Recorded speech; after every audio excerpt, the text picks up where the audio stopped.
नाज़रीन, ठट्टो पुलिस ज़िले में मंशियात ख़िलाफ़ कार्रवाइयूं करे मंशियात फ़रोश के गिरफ़्तार कयो आहे ऐं वॾी मिक़दार में मंशियात हथ कई वई आहे।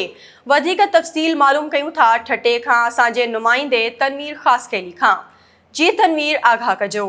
जी बिल्कुल, ठट्टो पुलिस जो ज़िले में धारदार मंशियात ख़िलाफ़ कार्रवाइयूं जारी आहिनि। मंशियात फ़रोश गिरफ़्तार करे वॾी मिक़दार में मंशियात हथ कयो वियो आहे।